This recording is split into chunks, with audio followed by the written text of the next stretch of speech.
как себя вести с людьми, которые тебя могут каким-то образом оскорблять, обижать, наезжать или вести себя вот подобным неадекватным образом. Ян, поправь меня, если я твой вопрос поняла не так, как ты бы хотел спросить. Только громче. Абсолютно верно.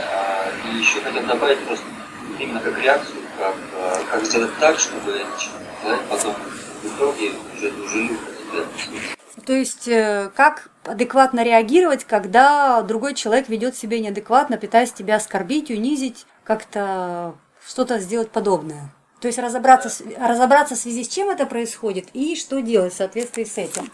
Значит, первое, что нужно понять, это мы живем в мире идеальной справедливости. Конечно, если выглянуть на улицу и посмотреть, что происходит, может казаться, что мы живем в аду и на улице происходит вакханалия нечисти. Да, это так, с точки зрения обывателя. Но если подняться над этим, всем, что происходит, и посмотреть с точки зрения тех, кто создал этот мир, то вы увидите игровую площадку, где созданы препятствия и бегают по площадке различные люди в разных странах, в разных городах на планете. Препятствия созданы для того, чтобы люди, преодолевая препятствия, росли, развивались и становились совершеннее. Конечно, иногда, когда мы видим войны, насилие, воровство и тому подобные прелести, нам кажется, что, может показаться, что то, что я сейчас говорю, это как-то нереально, потому что как можно играть в такое? Но когда вы подниметесь еще на следующий уровень, на уровень тех, кто создал для нас игру, то вы увидите, что все есть любовь, и нет ни зла, ни добра, нет ни страданий, нет вообще ничего. Мы все это сами придумали, и вообще мы сидим в одном месте, и мир разворачивается вокруг нас, а не мы бегаем там по планете, пытаясь что-то сделать или как-то себя реализовать. И что самое сложное для понимания, что все, что я сказала, все эти, возможно, взаимоисключающие вещи, которые я только что произнесла, они все существуют одновременно. То есть нет даже взаимоисключения. То есть это надо принимать порциями, разбирать внутри себя и пытаться вникнуть, пытаться употреблять в жизни. И постепенно вы научитесь, постепенно вы увидите. Это я к вопросу о том, что мы живем в мире идеальной справедливости. Ничего в мире не происходит просто так. Каждое событие, каждое убийство, каждое насилие, каждое воровство, каждое оскорбление, оно продумано, рассчитано, внедрено, составлен список участников. В общем, все сделано так, чтобы это произошло именно в тот момент, именно с этим человеком. Это происходит по многим... Еще отступление сделаю. Есть исключения. Они очень редкие, потому что те, кто нас создал, они тоже тренируются. И иногда бывают несчастные случаи, но это очень редко. То есть это, я не знаю, наверное, на планете можно пересчитать по пальцам подобные случаи. Ну хорошо, по пальцам 2 рук, но это уже будет точно. Поэтому это мы отбросим, потому что для нас эти величины, эти числа не имеют никакого значения. Из 7 миллиардов 20 ошибок, это, я думаю, что роли не сыграет. Все, что происходит с человеком, происходит с ним по нескольким причинам. Нужно рассматривать уровень развития человека, прежде чем понять, почему с ним происходит именно это. Бывают разные уровни развития людей, разные уровни развития сознания. Есть уровень развития среднестатистического человека. И когда с ним что-то происходит, это происходит с ним потому, допустим, что-то, что он считает негативным. Это происходит с ним потому, что он когда-то то же самое делал другим. Это надо принять и понять. Как аксиома, она не доказывается. Это так есть. Поэтому, когда с вами происходит что-то несправедливое, первая мысль, которая должна возникать, не агрессивная реакция, там, тебя назвали, допустим, оскорбили как-то, ты дурак, сказали, да? Первая реакция должна быть не агрессивный ответ, сам дурак, а первая реакция должна быть молчание и размышление о том, почему это произошло. Это называется самоконтролем. То есть вы тщательно думаете, почему это произошло. Сейчас я объясню, почему трудно думать в таких ситуациях. Когда вы понимаете, почему это произошло, если не понимаете, ищите людей, которые помогут вам в этом разобраться, или источники какие-то письменные, или какие-то случаи, которые уже были. И вот только затем должна быть реакция. Есть исключения. Это, допустим, когда на вас нападают с ножом, естественно, что надо действовать. Надо не сесть в позу медитации и начать думать, почему он на меня попадает с ножом, когда он нанес мне уже 9 ножевых ран. Надо действовать. Но действовать надо без злобы, а из желания себя защитить. Если нет явного нападения, и вы чувствуете, что, в принципе, вы можете остаться в одном поле с этим человеком, нужно начать думать. Потому что если вы не можете остаться в поле с этим человеком, этого человека нужно избегать или выйти из его поля, для того, чтобы иметь возможность подумать. Как поступать, вы уже решите сами. Значит, почему надо подумать? Потому что это даст вам возможность найти единственное правильное решение, как вести себя в такой ситуации. Вы же не хотите, чтобы это повторялось с вами снова и снова. Поэтому, если вы не хотите этого, это нужно пресечь на корню, если человек так с вами поступает. Пресечь это на корню с гарантированным результатом можно только находясь в адекватном состоянии, то есть доброжелательное или нейтральное отношение к людям, плюс понимание причины, почему это с вами произошло, плюс понимание того, почему именно этого человека сподвигли к возврату вам этой кармы, и плюс понимание того, что нужно сделать, чтобы этот человек больше так не поступал. 4 важных шага, которые нужно сделать. Почему так трудно оставаться адекватным, когда на тебя наезжают, оскорбляют или что-нибудь делают? Потому что человек, который это делает, на тонком плане делает следующее. У него есть такие специальные механизмы. И на физическом плане это выглядит как оскорбление, как наезд или как что-нибудь подобное. На тонком плане это выглядит так. Прежде чем открыть рот, на тонком плане он разрезает своими, так скажем, щупальцами на тонком плане, к которым прикреплены всякие лопаточки для убийства, разрезает вашу ауру. И у вас наступает разрыв ауры, или ему удается даже отрезать вашу связь с Богом, потому что это тоже специально тонкое тело. Он, допустим, повреждает базовый передатчик на вашем тонком теле, и вы уже Бога не слышите. Когда вы Бога не слышите, капец. Все, вы превращаетесь в животное. Первое, что нужно сделать, когда с вами так поступили, если нет опасности и вам не нужно защищать себя, свою жизнь или жизнь своих близких, нужно подумать, что делать в ситуации, когда вы отрезаны от Бога или у вас повреждены тонкие тела, потому что у вас начинается истечение праны из ваших тонких тел в пространство. Вы каждую секунду слабеете. Именно поэтому, собравшись, накричавши на обидчика или обидевшись на него как-то, вы после этого чувствуете себя плохо и болеете. Потому что первое, что надо сделать, когда вас обидели, это прекратить источник истечения праны или живы, живительной энергии из ваших тонких тел. Для этого надо не орать на обидчика и не отвечать ему. Для этого нужно начать думать. Первое – выйти из поля. Потому что он может наносить не один удар, а множественные удары. Во время нанесения этих ударов на физическом плане выглядит так. Да ты размазня, да ты там щенок, да ты там вообще некорректный работник, да тебя надо уволить, да у тебя там, не знаю, сиси-писи еще не выросли или что-нибудь подобное. Как оскорбляют? Я не знаю, как оскорбляют. Я примерно то, что я в кино видела, вам рассказываю. Вы каждый решите сам. Вот когда он так делает, выйти из поля, допустим, сказать: слушай, я вспомнил, мне срочно надо позвонить. Я через секунду вернусь, и ты продолжишь. Вышли, в туалет, сели, успокоились, собрались, вернулись, продолжаете. Или там: мне срочно нужно в туалет. Вот срочно, вот я сегодня съел с утра горошек, подожди, сейчас приду, доброжелательно. Вышли, отошли. В кабинете у начальства, где угодно, можно сделать все, что угодно. Слушай, я забыл важную бумагу, я сейчас вернусь. Не дав ему опомниться, можно выйти, нельзя выйти, нужно это делать. Там родители, родственники, что-то еще сказать. Ну, все, что угодно придумайте сами. И, допустим, если вы скажете, что мне нужно в туалет, никто вам слова не скажет в ответ. Ну, нужно человеку в туалет, ну что? Придет, сейчас опять поору. Проблема в том, что иногда удар может быть нанесен такой силы, что повреждаются ваши структуры, которыми вы думаете, и у вас не будет возможности даже думать, куда вам пойти, в туалет или за бумагами. Поэтому нужно быть всегда готовым, то есть сделать себе шаблон заранее. Потому что вы живете в мире достаточно высокого проявления агрессии от среднестатистического человека, потому что тела людей наполнены демоническими сущностями, которые их пожирают внутри. То есть любое отрицательное качество характера, любое, это демоническое существо, которое сидит внутри человека и стимулирует его на проявление этого качества. Вот почему он туда попал, и некоторые говорят: о, бедные люди, нас захватили демонами. Они нас захватили демонами, тех, кого захватили демонами. Это справедливо, потому что эти люди пригласили их в свои тела. Вольно, невольно, это уже второй вопрос, с этим надо разбираться. Вот те, кто невольно пригласил их демонических сущностей, они приходят на проект «Реконструкция в разумном человечестве». Мы разбираемся, почему у них в жизни происходят всякие неудачи и неприятности. Параллельно помогаем вытаскивать и освобождаться от этих демонических сущностей, и их жизнь становится похожа на жизнь адекватного человека. Почему человек, который вот вас оскорбляет, почему у него находятся такие лопаточки, созданные для убийства на щупальцах на тонком плане? Потому что это тоже человек неадекватный. Ни один адекватный человек никогда не носит в себе такие лопаточки для убийства. Этот человек тоже полон внутри демоническими сущностями. И именно поэтому он пользуется этими лопаточками. То есть, разрезав вашу ауру, оскорбив ваш, он тоже за это ответит. То есть кто-нибудь точно так же, а то и хуже или лучше, это уже решает кармический комитет, поступит с этим человеком. Просто поскольку вы этого не видите, потому что надо посмотреть жизнь человека в длительной перспективе, допустим, 500 лет, 1000 лет.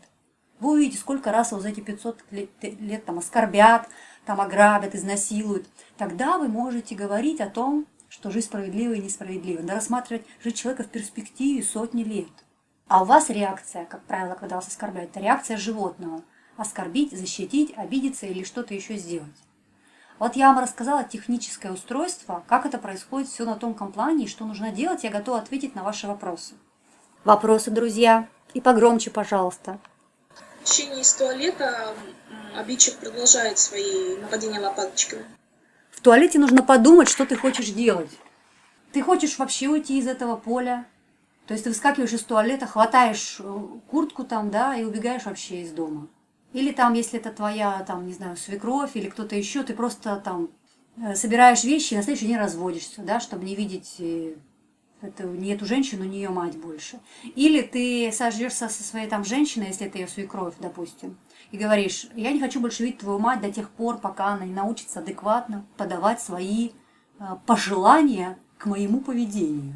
То есть делайте все, чтобы обидчик не мог попасть в ваше поле. Если это ваша мать, садитесь там в кафе, там, просчитываете вариант, как вам выйти из ее поля. То есть где взять деньги, арендовать квартиру. То есть уходите из поля обидчика любыми возможными способами. Это можно сделать каждому человеку. Неразрешимых случаев не бывает. Если у вас неразрешимый случай, обращайтесь, мы ваш случай, так скажем, разрешим. Потому что я не встретила еще ни одного неразрешимого случая. У меня тоже у родственников есть тенденция к неадекватному поведению. Некоторые из них выпивают, некоторые из них привыкли там ругаться матом и приказывать. У меня тоже есть такие родственники. Я поступаю с ними очень просто. Я говорю, что их поведение неадекватно. У меня нет возможности, так скажем, выяснять с ними различные вопросы в том ключе и в том эмоциональном тоне, в той эмоциональной подаче, которую они хотят мне навязать. Я говорю, что эти вопросы я с ними обсуждать не буду, пока поведение их не станет адекватным. У меня есть такие родственники, с которыми я не общаюсь многие годы. Просто потому, что нет смысла с человеком выпившим и превратившимся там за 15-20 минут в животное выяснять вопрос, как нам лучше провести следующий семейный отдых. Это животное, понимаете? Человек, который выпивает, это животное. То есть он, я думаю, в состоянии сам или с такими же животными решить свой вопрос с отпуска. И здесь не нужна я, человек, который прекратил себя разрушать. Есть еще один момент. Если вы уже дошли до уровня, когда вы можете уходить из-под удара, это не составляет для вас труда, дальше уже начинается следующая стадия совершенствования. Это когда вы можете парировать удары до того, как их вам нанесут. То есть вы сидите в своей квартире, и вы знаете, что мир полон любви и одновременно полон агрессии. И вы всегда готовы получить и любовь, и агрессию одновременно. Потому что получается как? Вы ходите в мир, вы готовы получить любовь. Но в мире есть 50% агрессии, как и 50% любви. А вот агрессию вы получать не готовы. Поэтому, когда получаете любовь, вам хорошо, и вы этого не помните в течение дня. Но когда вы получаете агрессию, вы это надолго запоминаете. Так вот, надо быть готовым получить и любовь, и агрессию. И продумать способы адекватного реагирования и на то, и на другое. Следующий уровень мастерства – это уже когда вы понимаете, что есть большое количество неадекватных людей. И прежде чем каким-то образом взаимодействовать с ними, вы долго изучаете человека. То есть, допустим, прежде чем жениться на женщине, вы изучаете ее родственников, ее братьев, сестер. То есть, допустим, были ли в роду самоубийств, адекватные ли у нее родители. Как она будет обращаться с вами, когда у вас будет много денег, допустим, или когда у вас не будет денег вообще. То есть вы долго с ней общаетесь. Не то, что там увидел, сиси-писи, куча детей, а потом дома оказывается просто стерва. И родители ее преследовать и оскорблять. Потому что прежде чем сказать хоть одно слово, надо очень долго подумать над тем, что и как вы говорите. Прежде чем сделать какое-то движение локтем, нужно подумать, как это движение локтем повлияет на весь мир. Да, конечно, как же, Лена, обо всем этом задумываться, это же невозможно, думать о каждом движении. Не хотите думать, страдаете. Есть третий способ мастерства, это когда третий уровень мастерства, это уже когда вы можете уворачиваться и не позволять от ударов, пресекать источник агрессии, либо его уничтожать. Тогда вы уже начинаете увеличивать скорость. То есть вы ехали там со скоростью 10 км в час, вам хватало возможности принимать любовь и разгребать всю агрессию. Так, чтобы вы более-менее приходили в себя после каждого удара. Потом вы увеличиваете скорость. Я сейчас вот уже нахожусь на стадии увеличения скорости. Я почему влипаю и частенько влипаю? Просто потому, что я уже еду с очень приличной скоростью. Но это моя скорость развития. Но до этого я научилась уходить из-под источника агрессии, адекватно реагировать на источник агрессии. Я изучила способы, каким образом можно его пресекать или уничтожать. На это мне понадобилось около 15 лет. И сейчас я уже увеличиваю скорость. Если вы думаете, что мудрецы, там, святые просветлые никогда не влипают, то это не так. Влипают все. Просто они никогда вам об этом не скажут. Они улыбаются и машут, улыбаются и машут. И вы думаете, что у них все хорошо, все прекрасно. Это не так. У них свои испытания. Ничуть не меньше, чем у вас. Просто они в состоянии, когда они выходят на люди, вести себя таким образом, чтобы подавать себя так, как они считают нужным себя подавать. Чтобы не вносить в мир еще больше хаоса и разрушения. Потому что если святой начнет рассказывать людям о своих проблемах, то вряд ли они, во-первых, это поймут, во-вторых, в этом нет смысла. Я как-то спросила своего ангела-хранителя, то есть, в общем-то, существо уже достаточно высокоразвитое, ангел-хранитель. Ну, очень высокоразвитое, так можно сказать, по сравнению с человеком. Но он сказал, что и там иногда можно вляпаться. Вот дословный перевод. Я себе представляю, как можно вляпаться. То есть, если я здесь так вляпываюсь иногда, вот последние примеры вы видели своими собственными глазами, то как можно вляпаться ангелу-хранителю? Точно так же на своем уровне. Можно вляпаться. Поэтому вляпываться вы будете, даже когда вы будете божеством и будете создавать миры и галактики. Просто запомните, вы все время будете получать и любовь, и проблемы одновременно. Потому что ни то, ни другое, ни к тому, ни к другому не нужно привязываться.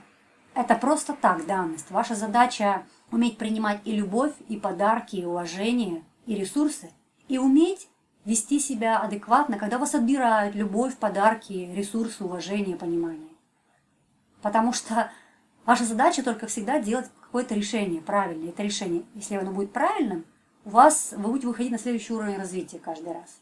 То есть испытания не прекратятся никогда. Никогда. Это невозможно. Это значит остановка эволюции. Да, еще важный момент. Если вас все-таки разрезали ауру, началось истечение праны, то если рядом нет меня, потому что те, кто находится на реконструкции, вас еженедельно лечат.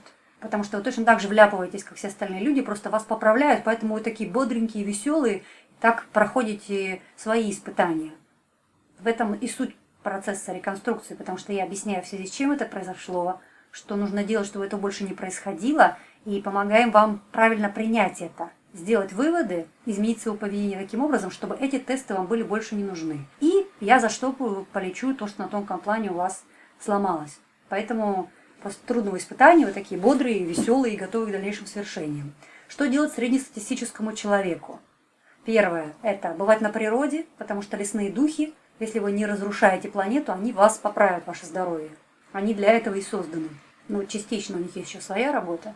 Но если вы рубите лес, мучаете животных, убиваете их, поедая их, то можете не особо рассчитывать на помощь духов лесных. Потому что лесные духи обитают в каждой травинке на каждой елке, и елка может вас за несколько минут восстановить так, как вы, в принципе, сами никогда себя не восстановите. Я уже говорила, что вокруг человека, где он живет, должно быть минимум 50 его личных деревьев. Его личных. 50 у жены, 50 у мужа – это минимум. Это минимум, без которого не выжить. И у другого должно быть 50 деревьев. И ангелы неоднократно говорили вообще, что мы не созданы для проживания в конгломератах, которые мы называем городами. Потому что наша Меркаба не должна ни с кем соприкасаться, с кем мы не хотели бы, чтобы она соприкасалась. Допустим, у меня внизу живет курящая тетенька. Вот я не хочу, чтобы моя Меркаба соприкасалась с ее Меркабой, поэтому сейчас в разумном человечестве строится поселение, чтобы мы могли туда переехать. Чтобы наша Меркаба соприкасалась только с Меркабами тех людей, которых мы считаем приемлемым для того, чтобы наша Меркаба соприкасалась. Значит, первое – это бывать на природе. Второе – это отдых, занятия йогой, цигун, какими-нибудь вот такими техниками, которые позволяют делать, кроме физических еще движений, энергетические практики, потому что йога и цигун, они работают с энергией прежде всего. И питание должно быть адекватным, то есть фрукты, овощи, сбалансированное питание, белок должен поступать растительный, чтобы существа, населяющие ваше тело, могли починить изнутри и снаружи ваши половые системы. Потому что они все равно когда-нибудь придут в адекватное состояние. Но у некоторых, конечно, не хватает потенциала это залечить, и для этого существуют целители. Вот такие, как ваша покорная слуга. Нет, не покорная слуга. Покорная слуга – это некрасиво, как-то надо сказать.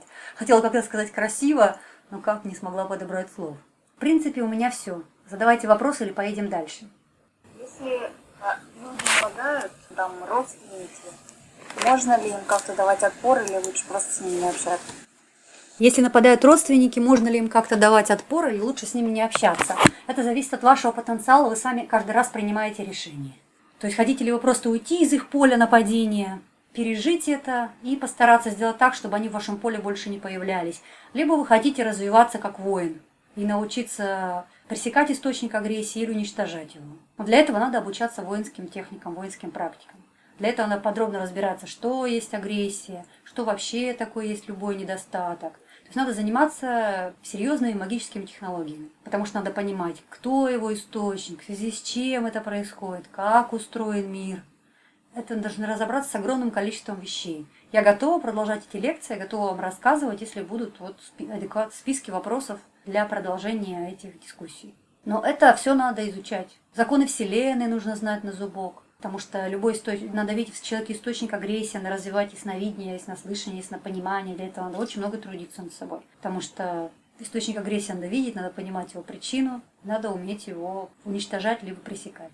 Это уже воинские технологии. Иногда проще уйти от столкновения с этим человеком, потому что жизнь его все равно в адекватное состояние приведет неприятностями. И, допустим, человек, который вас оскорблял, когда с ним случается что-то неприятное, если вы первым делом побежите ему: «Ой, как тебе не повезло в жизни», я не говорю о том, что не надо помогать другу, не надо помогать даже родителям, если там они на тебя когда-то накричали. Просто не надо эмоционировать по поводу того, что произошло.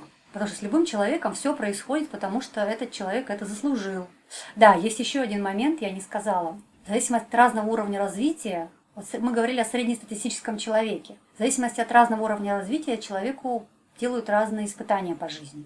Есть такие люди, которые уже развились выше среднестатистического уровня, и некоторые просят, вот я, допустим, прошу сделать мне различные тесты и различные мероприятия организовать для того, чтобы я потренировалась. Это становится уже образом жизни. То есть ты воспринимаешь борьбу со злом, прежде всего в себе, и когда ты поборол это в себе, в других людях, в окружающем мире, в окружающем пространстве, как работу. То есть ты не воспринимаешь это: «О, меня накрыла негативная карма». Ты воспринимаешь это: вот, зло должно быть пресечено. Я пойду и буду с этим работать. И, как правило, таких людей это уже не касается лично их. Они уже работают с государственными системами, с какими-то образованиями, объединениями. То есть у них у самих уже все внутри гармонично. Они научились работать с родственниками, с друзьями, со знакомыми. То есть не позволять поступать с собой подобным образом. И они начинают уже тренироваться на, допустим, какой-то государственной системе. Потому что, так скажем, начать убирать зло из системы – это уже высокий уровень. Потому что системе может противостоять только система. Поэтому прежде чем пойти на систему, надо сколотить такую же систему свою на тонком плане. Это уходят годы. Но зато ради того, чтобы там потренироваться при борьбе с системой, это стоит того. То есть это специальные люди, это специальный характер, специальный дух, который живет в человеке. То есть нужно ли вам это? Нужно понимать. Есть свои тонкости здесь, потому что может энергетика человека, который уже занимается борьбой с системой, вырасти до такого уровня, что ему будет сложно уже общаться со среднестатистическим человеком. То есть здесь везде есть свои нюансы. Надо понимать точно, что вы хотите и нужно ли вам это. Потому что когда вы дорастете вот до этого уровня, когда вы сможете бороться с системой, то будут некоторые неудобства, так скажем, в общении со среднестатистическим человеком. Потому что, вот, допустим, когда я куда-нибудь прихожу, некоторые люди прячутся даже под стулья. То есть я еще ничего не сказала, я просто зашла, я доброжелательна, я открыта, я села на стул, мы начинаем какую-нибудь дискуссию, и потом человек мне признается, что он, когда, допустим, меня увидел, он вошел в ступор, и он просто боится. Я говорю: а чего ты боишься? Я же доброжелательный, открытый человек. Я не знаю, я не могу даже к тебе подойти. То есть здесь есть свои тонкости, поэтому здесь надо уметь уже управлять энергией. У меня сейчас не очень это хорошо получается, потому что энергия разогнана, структуры большие построены. А вот для того, чтобы сделать их маленькими или поменять их конфигурацию таким образом, чтобы я не выглядела там каким-то серьезным, грозным человеком, здесь нужно искусство уже. У меня не всегда получается, и я еще не разобралась, нужно ли это или, в общем-то, это не нужно, потому что между человеком с хорошо поставленными структурами, с разогнанной энергетикой, можно просто уже делать посредников, которые смогут доносить до других людей то, что этот человек хочет сказать, чтобы они не боялись. То есть у меня вот сейчас такая трудность. То есть я когда выхожу в мир, люди отскакивают как теннисные мячики, просто потому что в поле им не войти. И общаться хочется расспросить их о чем-то. И приходится делать над собой невероятные усилия для того, чтобы не испугать человека ни словом, ни взглядом, очень тонко управлять энергией внутри себя, а это опять затраты. То есть, ну, знаете, как вы не умели ездить на машине, потом научились, побили ее раз 20, потом все-таки заработали денег, купили себе очень хорошую скоростную машину и едете на огромной скорости по магистрали, и вот испытываете все эти невероятные состояния, того, что все проносится мимо вас. Гонщики меня поймут. И тут вдруг надо остановиться на блокпосту и объяснить человеку с уровнем развития, ну я не знаю, вот, допустим, в прошлой жизни был животной, свинкой, а в этой жизни вот он первый раз в человека воплотился, да. И вот он спрашивает: ваши документы. Ты ему говоришь: вот мои документы. Он говорит: а почему они зеленого цвета? Ты говоришь: потому что так принято в моей стране. Мне надо подумать над тем, могу ли я пропустить вас с документами зеленого цвета. Вот он идет, 40 минут думаете, а вы за 40 минут уже бы 100 километров проехали. И надо уметь вести себя с такими людьми, надо уметь адекватно общаться с ними, не пугая их, не навязывая им свою волю, не покрикивая на них, типа: что ты так долго проверяешь мой паспорт? Или что, нельзя за секунду посмотреть? У меня были эти трудности, потому что я думала, что все люди такие. Но я была не права. Я много над собой работала, чтобы это понять. То есть нюансы роста. Какие еще есть вопросы?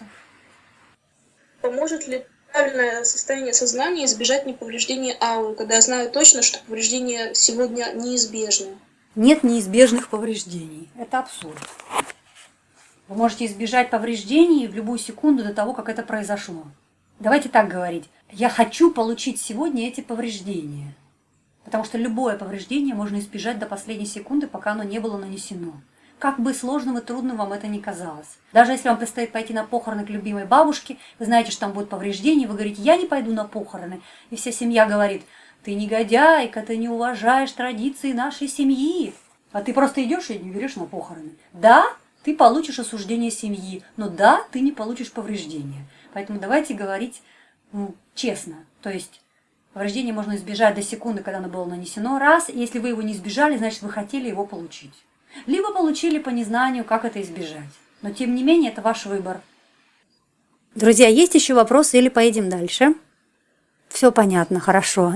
Для начала вполне хорошее объяснение, много информации, спасибо.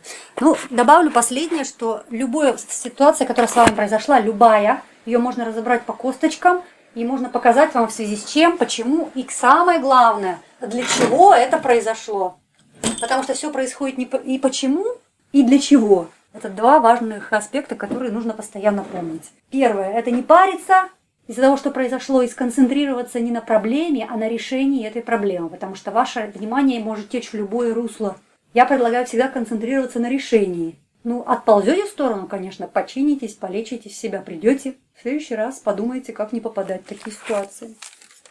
Но нет, здесь нет развития без страданий, без повреждений. Такая сконструированная модель. Можно выйти за уровень. В принципе, от вас этого и добиваются те, кто вас создал. Это цель создания всей этой игры под названием человечество.